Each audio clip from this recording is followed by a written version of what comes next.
It is sunny and warm. My hair is, as usual, messy. It's okay. Okay, so what have I learned today? I still can't leave my front door open because my dog just buggered off. I've had to drive around and catch him. Because the one thing about my dog, Mr. Baggins, is, he runs off, but he doesn't listen to you when you call him, so he has no recall at all. Although he's obedient when you're, like, in the house. He's very obedient. But once you let him out of the house, that's it. He's just like, he's deaf to everyone. But, oddly enough, if I just follow him in my car, he'll chase after my car, and as soon as I open the door, he goes straight in. So, the only way for me to catch my dog is to drive around in the car until he finds me. And then he will run, like, from really far away to get to the car, And I filmed him. He actually, but you didn't see there was a cat halfway between him and me.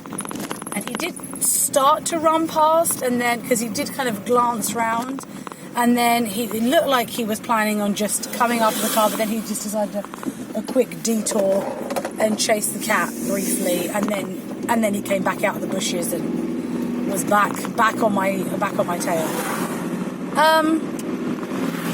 Another thing I've realised is that I cannot be trusted around chocolate hobnobs.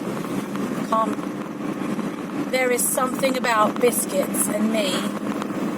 It's like a sickness. It's a sickness. I can't be trusted with them. Even though, now I've eaten, lots of them and with my tea, I'm feeling quite unpleasantly uncomfortable.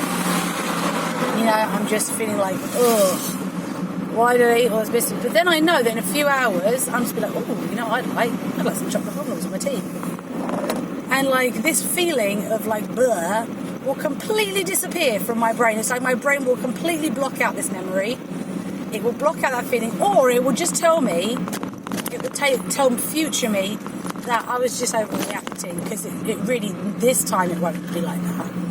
But it's always like that. So I can't be trusted around biscuits. Biscuits are my number one weakness. I can resist many things.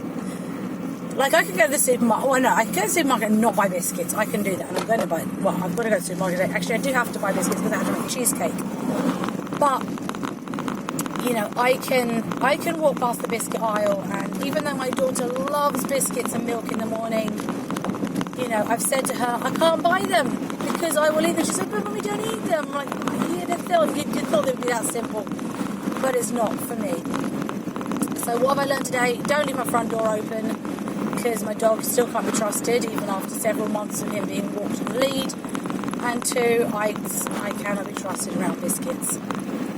So there's a lot of distrust in my life right now. Oh shoot, I might have to get petrol today. So I'm on my way to work. I'll be about 10 minutes late, thanks to Mr. Baggins. I did call the girl, my students, and I was a little bit late. Just going to get my dog. She's like, that's okay. Whew. And then I've got to go to the supermarket and buy biscuits to make cheesecake and other ingredients. I've got every ingredient to make cheesecake. I don't think of any of the ingredients. New York cheesecake, New York cheesecake, New York. I'm sorry to anybody from New York who may, unlikely event, that anyone from New York may listen to this video or watch this video. My New York accent is simply just me saying, New York. I'm from New York. It's possibly the worst accent I've ever done. I don't know, I'm pretty bad at a Geordie accent. And it's just really disappointing because my dad's a Geordie. So, I have 3 Geordie cousins, and then, I had Geordie uncle who has passed away now, unfortunately. But yeah, anyway. So, my plans for life in general at the moment. I'm going to make cheesecake today. I'm going to do my lessons. And then, after I've picked up my kids from school, we're going to go to my parents' house. Although both my parents are in hospital, in the same hospital. It's very convenient.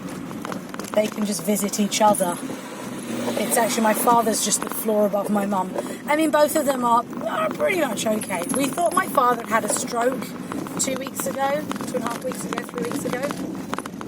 But it turns out that what they saw on the brain scan, the CAT scan of my father's CAT scan, was not what they thought. He just had a stroke. It was actually probably, although we have to have this confirmed, but it was probably the stroke he had 25 years ago when we were living in England still. So, you know, that's probably what that was. And what he actually had was this odd kind of memory loss, temporary memory loss. Because basically what happened to my father a few weeks ago was he was sitting, he was at home with my brother and my sister-in-law. They all live in the same, as a big house. They all live in this big house. My parents, my brother, my sister-in-law, my aunt, and 4 dogs and a cat. And they, he basically was like, okay, they were doing something in the portico. They were clearing out boxes because my father's best friend was coming on that Sunday. It was a Friday. And, you know, they were just kind of chatting, and my dad at some point was looking out of the windows of the portico up the driveway of the garden and stuff, and he was looking, you know, to the trees, and he was saying, kind of mumbling and saying, you know, I wonder what's beyond those trees at the end of the driveway. And he couldn't remember. He had no memory. He said to him, you know, he can remember not remembering. He said it was like there was a blank. He had absolutely no idea it was beyond these trees. And then my brother and sister-in-law were talking to him, and sort of they mentioned something about my mum being in hospital, and he was surprised. And he had no memory of my mum being in hospital. He had no memory of his best friend, you know, that was arriving in a couple of days. And he'd been planning this whole, you know, trip with his friend, you know, for months. You know, they've been planning, you know, all these things they were going to do together. It's very adorable how much, you know, he loves his best friend. So everything, you know, they obviously said it was very scary. It was very worrying because, you know, he just couldn't remember anything. But then, you know, they got him to rest a little bit, and then he went to, and then afterwards, you know, gradually he remembered everything again. But then, you know, they actually Googled it, and Dr. Google is never a good idea. But they showed me what they found, and it sounded, you know, everything that was written on there was said exactly like what they described had happened. And yet none of the things that they described happened seemed to correspond with a stroke. Yet at the hospital they said, oh, he's had a stroke, he's had a bit, you know, he's had a medium-sized stroke. So we were like, okay. So he hadn't been driving for the last few weeks. And then he went for this checkup, and they were like, oh, no, it was in a different hospital. And they were like, nah, you didn't have a stroke. We don't think you had a stroke. We think it was just this, you know, it was the memory loss that they actually had seen on this thing. So, you know, he should be allowed to drive again, which will make things easier for everyone, you know.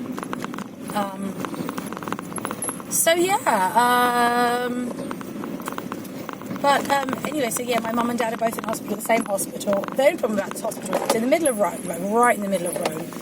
And it's very difficult to get to, you know, with the car. You have to drive through Rome, which is not an easy city to drive through.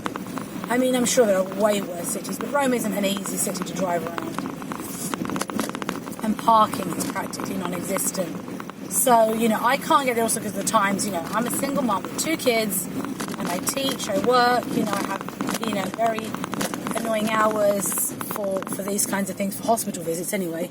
So I said to my mum, you know, if you choose to go to the hospital and I can't come and visit you, my aunt can't come and visit her because my aunt just can't make it. You need to get kind of public transport to get there. It's very awkward.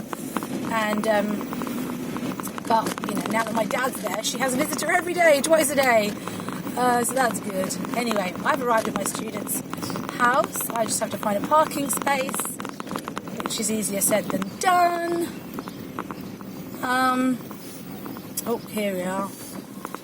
Oh, there we are. I'll do this. This will do, won't it? If I park just over here, if I park there, I'm fine.